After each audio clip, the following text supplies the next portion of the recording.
All right, nice. All right. Um, let's see. What was the first thing? It's been a while. It took way too long to actually make this, to actually record what's going on or what my experience at final round. But it was pretty cool. It was awesome. It was my first sports type event, esports like thing. Especially specifically Street Fighter. This is like the first thing that I see when I like come in. There's Gutex, Defeat Lee, uh, 801, Yowie Strider, and Knuckle Dew. And it's like surreal to like even if I didn't like any of these people, which really 801, I only like half of these people, you know.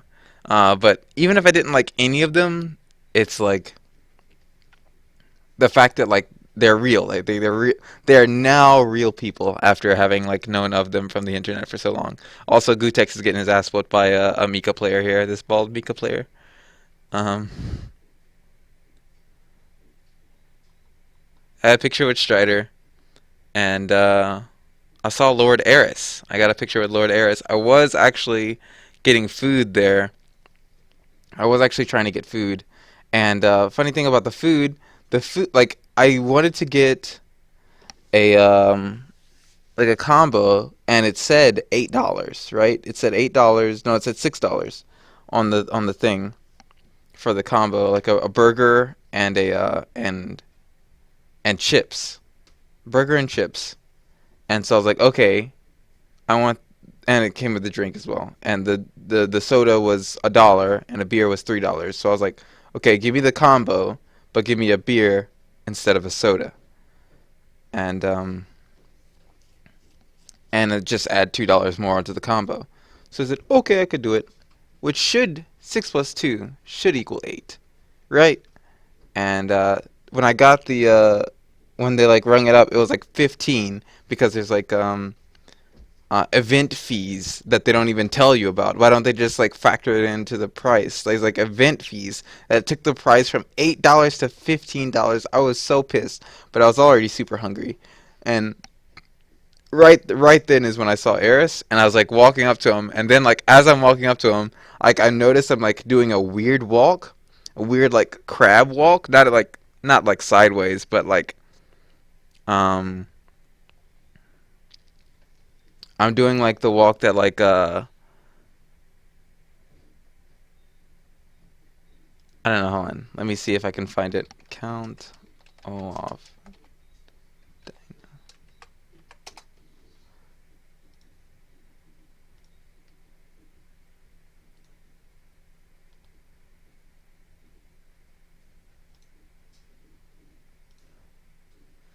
So just imagine I'm walking like this, and I'm like, wait a minute, I need to calm down. Composure, composure. So I walk over to him like a normal person instead, and then I'm like, Lord Eris, blah blah blah, I'm the River King. You see me in chat. It's like good shit, man, good shit. And this is when he wasn't sick yet, so who knows? I may have gotten him sick during this conversation. There's also a ghost. There's a lot of ghosts at final round. Um, and he was a lot shorter than I thought. Like because of the way he looks, and because of like the way his stream camera is always like pointing up at him, I just assumed he was like Hagrid size. Um, but like I don't know. He's like 5'7". I'm 5'11" or 6 foot. Like 5'11" and a half, whatever. Like everyone wants to say that they're 6 foot instead of 5'11", but I'm like I think in my socks now I'm 6 foot, so I can say I'm 6 foot. Um, but yeah, he like hunches over when he stands, so like it shortens him even more. Normally he actually is like 5'10". He's so good at like making a face that humans don't look like. He looks like he's um an animated character. Um, but yeah, and then so this was I wasn't feeling well the second day, or like I was just super tired because after this day, like I hung out with some friends, and one of them like did like one of them like allowed me to like crash at his place, and I said I was tired. He was like, "Oh, dude, you can crash at my place. It's just like 10 minutes from the event instead of like the 30 minutes." So I instead of having to drive an hour total from my house to like to final round the next day, I was like, "Okay, 20 minutes will just be fine." And then he decided to keep me up the whole night, so I was hella tired. So then on the third day, I didn't go there. I didn't go the second day, which is like shit, cause like I paid for like whenever I pay for something, I want to get like the full value of it. But anyway, um, the third day I'm like sitting up in the front, like there's no seats or anything, so I'm sitting like in front of the front row seats, on the floor, and then they're like, "Hey, can you guys move up to like be right in front of the stage, in front of like this table?" And we're like, "Okay, sure, that sounds awesome." And I look behind me, and James Chin is there, and it's like a slideshow story.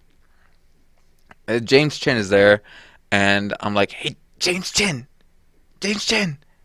He looks up, like he was on his phone, and he looks up, like he's just like looking all around. I was like, "Do you want to take a picture?" He's like, "You betcha!" And he's like just as excited as me to take a picture. That was super cool. James Chin was super cool. But like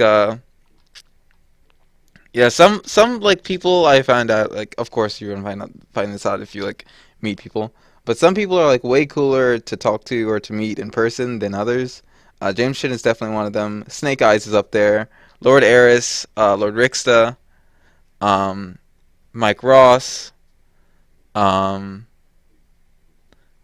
Gutex is always he's always I don't know. Gutex is always thinking of lots of things. I feel like I feel like he has more. He feels like he has more work to do than like other people think he's at. I guess that just like comes along with being like an internet personality who also wishes they were good at the game comparatively to the other pros to comparatively to pros at the game. Um, So yeah, like yeah, he's always like he was like super frustrated every time I saw him. He was like, "Why aren't I beating these Mika players?" So yeah, that was basically final round, and also, oh my god, okay, so um, when infiltration won it all, right? And of course there was like the side bets and stuff going on. You couldn't find anyone who was actually even betting on Taquito. Everyone wanted to get that juicy bet on infiltration because everyone knew he was gonna win. It was ridiculous. He was playing out of his mind, and and you could see like Mago was like asleep in top eight. Um, uh, but he was playing out of his mind. And then when it was over, everyone was ready for the Alex trailer. And some people say, "Oh, the Capcom never said there would be an Alex trailer," or "Why would you think there was an Alex trailer?" The thing is that they've announced a new character or had some announcement, some major announcement at every major for like a year now. Not even the awkwardness of announcing Rashid on 9/11 stopped them. So of course, the first major of Street Fighter V, exactly a month after the game is released, the March update should be talked about now, right? At the end of final round, infiltration is thinking this too. He didn't even have the reads on this. He's like, can we get Alex trailer, please? And they're like, all right, everybody, sit down. And so then they the screen changes. The screen changes here, and people are waiting. People are like clapping and stuff are ready, and they just play the Rashid theme music. It's just Rashido, and then everyone's thinking this is just a precursor. They're just getting the trailer ready. We're just sitting here, and we're like, whole crowd is like, and then they're like, oh yeah, there's actually not a trailer. no one believes them. We're like, ah, very funny, nice troll, but we know you have the trailer. Give us the trailer.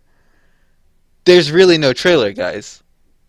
Yeah, very funny. This went on for about 10 minutes until Hans got up, and then Hans got up and says there's no Rashid trailer, and then the final round, the what's his name? I don't remember his name.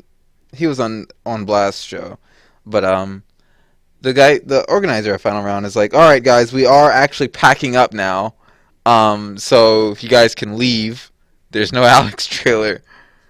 Um, so yeah, everyone got super trolled. Eating like, and no one, everyone got trolled, and no one did the trolling. So yeah, that was final round.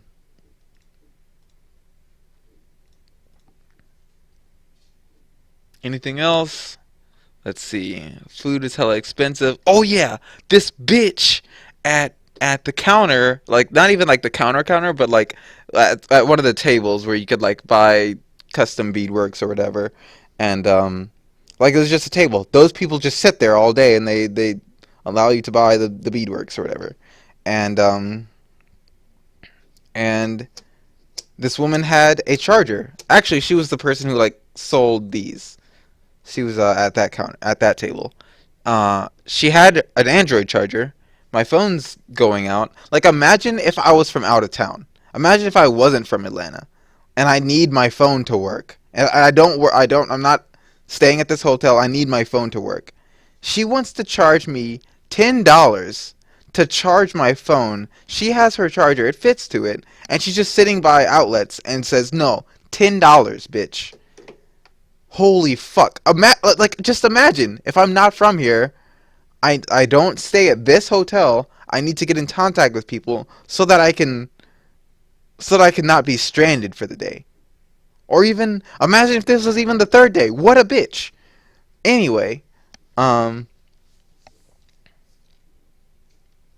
so I did find someone who would charge my phone.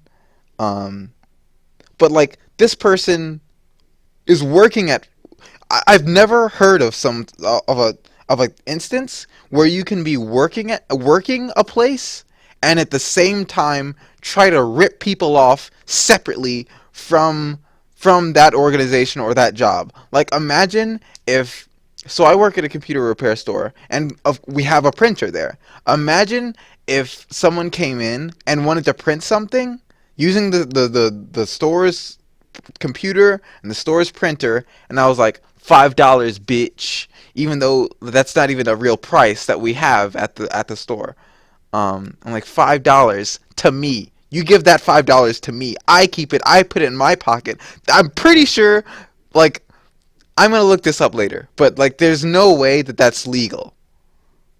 To just charge someone for yourself while working somewhere. Even if you're volunteering, that cannot be on the up and up. So that bitch belongs in jail. That's what I'm trying to say. Uh, so yeah, I think that's it.